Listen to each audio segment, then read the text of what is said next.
Hello, everyone. Pastor George here with our Apologetics Wednesdays, and we're going to continue in our heresy and heterodox series here.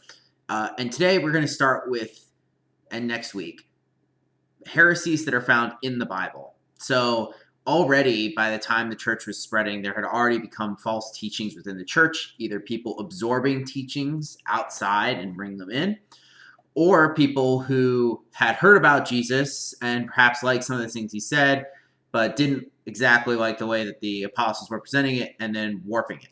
And there are two groups that are explicitly talked about, broad groups, in the New Testament about people who are misinterpreting Jesus and who he is.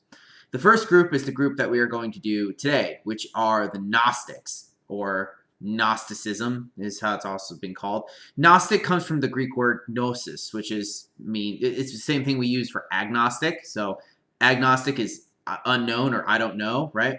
A gnosis, gnostic or not, a gnosis means to know. So it's this idea of having this knowledge. But the thing about it is it always has to do with secret knowledge. And I'm not going to get too deep into everything Gnostics believe because it's pretty crazy, some of it. Just about as crazy as the stuff that I was talking about with the Mormons and with the Jehovah's Witnesses and stuff like that. But one of the interesting things here is it comes out of ancient philosophy. So if you're familiar with Plato, you'll know a little bit more about what Gnostics believe. But essentially what they believed is that they believed the material world was bad. Everything in it, flesh was bad. It's all in service of the spiritual world that is above us. And so one of the things they taught was that Jesus was not a physical person, but he was a spirit that walked around. And we actually have a lot of references to this, especially when you realize that, you'll see that pop up all over the place. This is something that John condemns in Revelation. It's talked about in some ways by Paul and other writers. But I think the most express fight against it in the New Testament comes from the second letter of John. And I'm actually going to read the whole thing because it's only 12 verses or something like that. And so I thought I would just read it. It's 13 verses.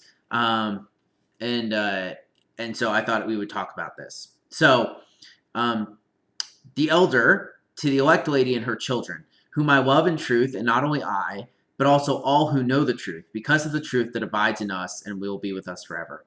Grace, mercy, and peace will be with us from God the Father and from Jesus Christ, the Father's Son, in truth and love. I rejoice greatly to find some of your children walking in the truth, just as it was commanded by the Father. And now I ask you, dear lady, not as though I were writing you a new commandment, but the one we had from the beginning, that we love one another.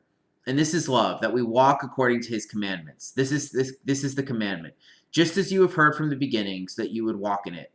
And here's the important part. For many deceivers have gone out into the world, those who do not confess the coming of Jesus Christ in the flesh. Such a one is the deceiver and the antichrist. Watch yourselves, so that you may not lose what we have worked for, but may win a full reward. Everyone who goes on ahead and does not abide in the teaching of Christ does not have God. Whoever abides in the teaching has both the Father and the Son.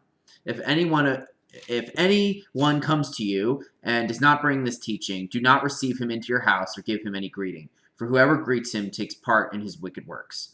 Though I have much to write to you, I would rather not use paper and ink. Instead, I hope to come to you and talk face to face, so that our joy may be complete. The children of your elect sister greet you. All right, so there we have this whole letter, right? But the center of it is, the whole point of the letter is to tell them to keep following the commandments of Christ and not to accept new teaching that denies basic things about it, right?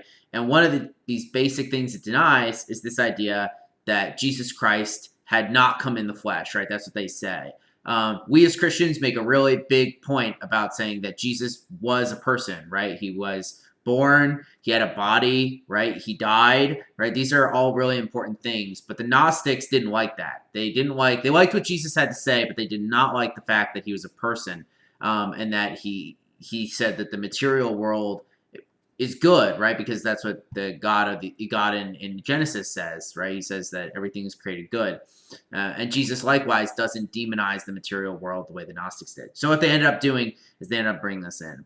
And what this ended up doing is they ended up creating like a social structure of people at the top of the church, the Gnostics, knowing all of the deep stuff and the people at the bottom having to serve them. And this would come up again and again throughout history. You can actually kind of see this in like other movements like Mormonism a little bit, but it's a constant refrain where people want to have this knowledge that no one else does. I think that this also plays itself out in other ways today. But those are who the Gnostics are. So that's the first group in the New Testament that is talked about that are heretics. The second group is the group that we're going to do next week. So you can tune in to find out who they are. Well, next Wednesday. So I'll see you guys then. Peace out.